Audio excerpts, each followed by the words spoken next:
පාටකුරුල්ලෝ ටෙලිනාට්‍ය නරඹන ඔයාලව ටෙලිසෝන් මගේ YouTube නාලිකාවට හුඟක් ආදරයෙන් පිළිගන්නවා. යාළුවනේ මේ කතාව කියන්නේ අපි හුඟක් ආසාවෙන් නරඹන ටෙලිනාට්‍යයක්නේ. ඉතින් මෙන්න මේ ටෙලිනාට්‍ය ඉදිරියට සිද්ධ වෙන දෙයක් තමයි මම අද ඔයාලට කියන්න හිතාගෙන ඉන්නේ. ඒ කියන්නේ මේ කතාවේ ඉස්සරහදී දැන් හුඟක් දේවල් වෙනස් වෙලානේ තියෙන්නේ.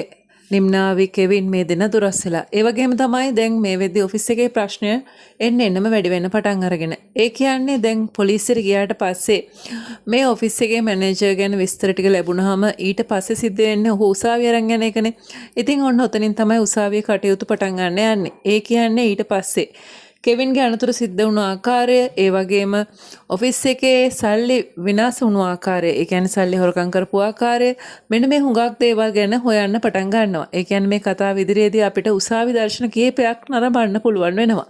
ඉතින් ඔන්න ඒ වගේ අවස්ථාවක තමයි කෙවින්ගේ අනතුරු සම්බන්ධයෙන් නිම්නාවිටත් උසාවිය එන්න කියන්නේ. ඉතින් ඒ වෙලාවේදී නිම්නාවේ අනිවාර්යයෙන්ම උසාවියට එනවා. ඒකට හේතුව තමයි නිම්නාවි කැමති නැහැ Taman දන්න දෙයක් බොරු කරන්න.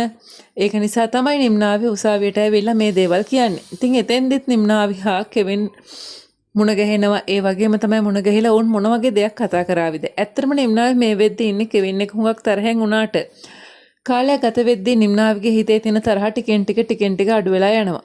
ඒ වගේම තමයි කවදා හරි දවසක නිම්නාවිම තමයි කෙවින්ව හොයාගෙන යන්නේ. මොකද කෙවින් කොයිතරම් නිම්නාවිට ආදරය කරත් නිම්නාවිට අද වෙද්දී ආදරේ තේරුම් ගන්න බැරි වෙලා තියෙනවනේ. ඒක නිසාම මේ වෙන්වීමත් එක්ක අපිට බලා ගන්න පුළුවන් ඉදිරියේදී නිම්නාවි කෙවින්ව හොයාගෙන යන හැටි. ඒ වගේම තමයි කෙවින් ඔෆිස් එකේ තියෙන තත්ත්වය තව ටිකක් වැඩි දියුණු කරන හැටිත් මේ කතාවේදී අපිට ඉදිරියේදී බලා ගන්න පුළුවන් වෙනවා.